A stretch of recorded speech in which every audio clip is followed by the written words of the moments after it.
At his peak, he was an instant 20 and 10, a power forward who came into the NBA during a time when the position was stacked to the brim. David Lee, being the 30th pick, the last pick of the first round, he got drafted onto a pitiful Knicks team. There wasn't much hope for him to succeed. The expectations were non-existent. However, being on such a bad team, Lee got the opportunity to play more minutes, and he quickly proved to be a capable player. The lone bright spot on the Knicks during the late 2000s, and he was literally the only reason Knicks fans still wanted to see their team play.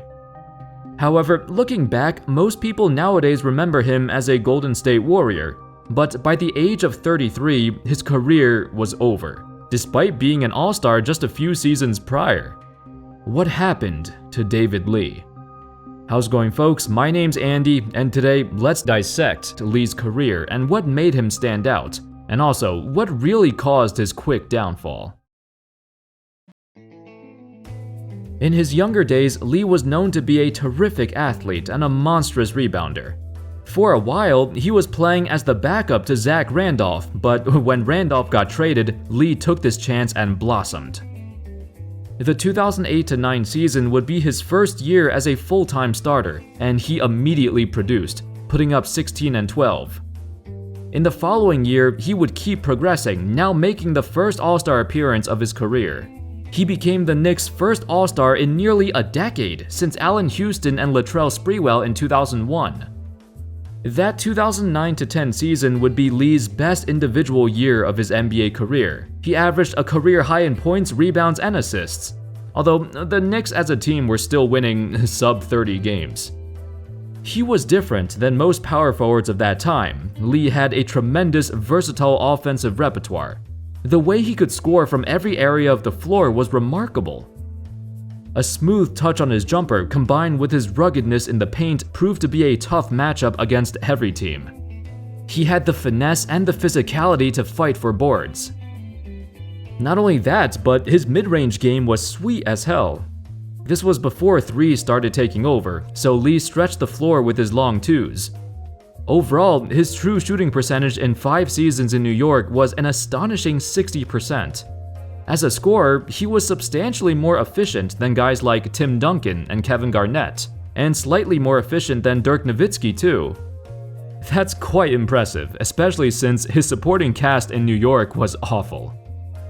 On April 2nd of 2010, David Lee recorded a once-in-a-generation stat line: 37 points, 20 rebounds, and 10 assists.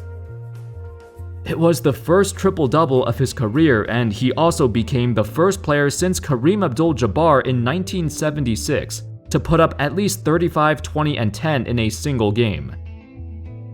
That game was the epitome of Lee's talents. He could truly do everything. Well, except for defense. That was the major flaw in his game throughout his entire career. As great as he was on offense, he'd give up just as many points at the other end. For a power forward, he never averaged more than 0.5 blocks per game in any season. He simply didn't have a great defensive instinct. The scouts predicted that when he first entered the league, while he did try to hustle and keep up, Lee was consistently one of, if not the worst pick-and-roll defender in the league. It didn't help that, being 6'9", he was fairly undersized for a power forward in that era. Even in his best season in New York, opponents had a 112.4 offensive rating when Lee was on the court, but 109.2 when Lee was off the court. Opponents basically scored plus 3.2 points per 100 possessions when Lee was playing. By 2010, Lee would sign with Golden State and continue where he left off, putting up his usual numbers on a losing team. Initially, the Warriors believed him and Monte Ellis could create a prominent duo. The two of them were supposed to lead the Warriors into the future. It's funny, cause the team only started to succeed once both of them were out of the picture. It's also ironic because the Warriors finally started getting it together and winning once Lee got injured and became irrelevant, and Ellis got traded away for Bogut. This trade, while unpopular, it filled in their hole at center and allowed Klay Thompson to get more playing time. The 2012-13 season would be Lee's first ever appearance in the playoffs, and once again, he was nominated as an All-Star. but he also barely made an impact in the playoffs due to a hip injury. Lee watched from the sidelines as Steph Curry and Klay Thompson thrived. The Warriors developed a new identity as a sharp-shooting team led by their backcourt duo. Fast forward a couple years, and by 2015, Lee spent the entire year nurturing a hamstring issue. The Warriors had no other choice but to throw Draymond Green into the starting lineup, and he was still an unknown commodity at this time. It turns out it was the best decision ever. It sounds bad to say this, but Lee's injury was probably the best thing that happened to the Warriors franchise. It allowed Draymond the chance to show he's the perfect fit for this team, which he otherwise would not have gotten this opportunity if Lee remained healthy. That season, Dre came into his own. The Warriors finished as the top-ranked defense in the league, and with the absence of Lee, the team transitioned into a high-speed, perimeter-dominant roster, as they finished with the fastest pace in the league as well. Draymond developed into the perfect complementary player to Steph and Klay, and unlike Lee, Dre was skilled enough to run the offense. He could defend every position in a pinch, and most importantly, now the team could go smaller and faster. No longer are the days we had to wait for Lee to jog up the floor and start the offense late. The Warriors' offense now operated in constant motion. Of course, Steve Kerr deserves a lot of credit for that too, but it wouldn't be possible without the personnel. And Dre was the perfect personnel for this style of play. Eventually, the Warriors went on to win the 2015 title, with Lee just playing 8 minutes per game in the playoffs. For the team, it was a moment of glory, the happiest story in sports in so many years. A great rebuilding story too. 3 players who they drafted led their team to a championship. That was unheard of in the super team era. For Lee, it's hard to hear the truth, but at this point, it's clear the Warriors no longer need him. I'm happy he hung around to get a ring, but this would be his last season on the team. After bouncing around some other teams, Lee officially retired 2 years later. At 33 years old, he still seemed in fairly good shape and still contributed off the bench. Even in his final season, he put up over 7 and 5 on 59% shooting off the bench. His retirement was quite shocking when it happened, but years later, in an interview, he revealed what led to his decision. With the NBA changing right now, the Warriors have caused a lot of teams in the league to say either we're gonna try to put as many guys on one team as possible to try to compete with the Warriors, or we're gonna go super young. So it did limit my options.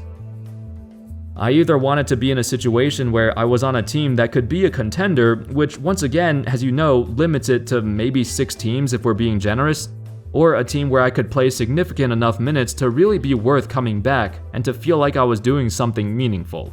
And while I had a couple opportunities, that criteria wasn't really filled. Additionally, as the NBA landscape evolved, there was less of a need for his skill set. Teams prefer to have big men who were more flexible and versatile defensively. While Lee was still a solid offensive player, as he got older, he benefits more from playing a traditional slow-paced half-court game. But with the whole small ball craze, players like him got phased out. David Lee will become a lost relic in Warriors history, but keep in mind, he was the guy who set the foundation for their success. In an era where no stars wanted to go to Golden State, he willingly signed with them. Curry, Dre, and everyone else in the organization had only positive things to say about David. Even when he got injured, even when he lost his starting spot, he was always supportive of the team, even after he left. When he was asked about how he feels missing out on most of this dynasty, Lee responded, "I made a couple of All-Star games and did something. I was of course about winning, but at the same time, I definitely had some selfishness like a lot of players do. But it finally became more important to me towards the end of my career about being a good teammate, being a part of a winning culture. My biggest thing is, I'm just happy to be a small part of it." Anyway, that's all folks. David Lee finished his career as a 2-time All-Star and an NBA champion. Let me know your thoughts on him. Do you remember how good he was back in the day, when he was a consistent 20 and 10 player? I always thought of him as a guy who never got the recognition he deserved, cause for the majority of his career, he played on losing teams. And when his teams finally started winning, he wasn't a part of it. Thank you all so much for watching. I hope y'all enjoyed the video, and of course, as always, I'll see you next time. Peace.